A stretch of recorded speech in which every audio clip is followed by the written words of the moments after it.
status of the proposed Kyogong Stadium land, including the availability of ownership documents. They seek answers on the expenditure of 3.8 million allocated to the rehabilitation of 02 steel footbridge in Raweta, a matter that must not be allowed to fade into obscurity.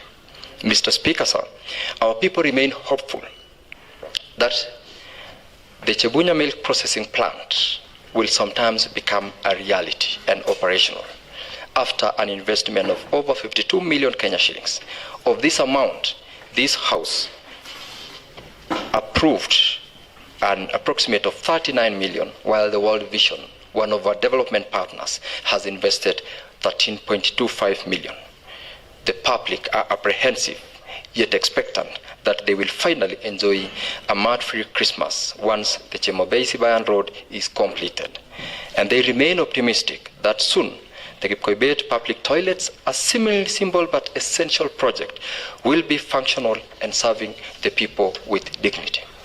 Mr. Speaker, sir, and honorable members, ours is a solemn responsibility to ensure delivery of services, not to speak in good faith only, but to act in the interest of the public as well.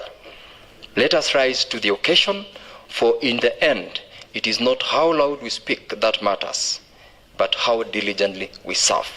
This will go down the memory lane of every leader who's been given an opportunity to serve.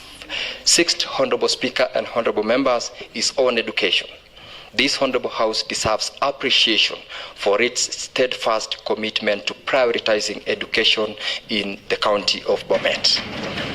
The budget approval for the school feeding program, the employment of ECDE teachers on permanent and pensionable terms, the approval of the bursaries that were to be to benefit the vulnerable, and the development of vocational training centers are all demonstrating your unwavering dedication to ensuring access to quality education for our people. However, there remain critical areas that require our attention and urgent action. Are the teaching materials and learning materials for our ECDE learners sufficient, appropriate, and aligned with the demands of the new curriculum? Are these materials delivered on time to maximize learning outcomes? For instance, when a class register is applied at the end of the term, when teaching and learning materials already inadequate in quantity are delivered merely 3 days to the school closing date, does it serve the intended purpose? Of course, the answer is no.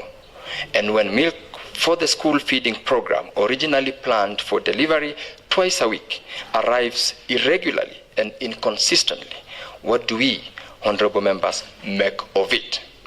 Does this reflect a system that honors its commitment to our children? Does this portray us as their representatives, as people ready and willing to effectively oversight government and speak boldly for those without a voice? These are not just administrative delays.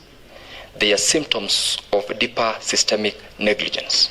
And unless we act decisively, we become complicit by our silence. Let us remind ourselves that oversight is not an option. It is our constitutional duty. And where children's education and well-being are concerned, we cannot, honorable members, afford to blink. Is there a continuous professional development program for our teachers to keep pace with the evolving educational standards? Those are the questions that we should ask ourselves as members, because having approved and appropriated for resources, it is our responsibility to follow through to make sure that we attain the objects of that appropriated fund. On vocational training centers, I raise these questions. Why do you observe different fee structures across our VTCs? Do we have a minimum curriculum that guides all VTCs, or is there a harmonized version? And what are the roles of the boards of members in our VTCs? Lastly, how are the procurement and financial processes handled in these centers? Do they comply with the law? Finally, on ECD centers, I asked the question, what is the current status of all the centers that we have in our counties in the respective wards? Do they meet the standards required to be officially recognized as ECD centers, or they are mere structures?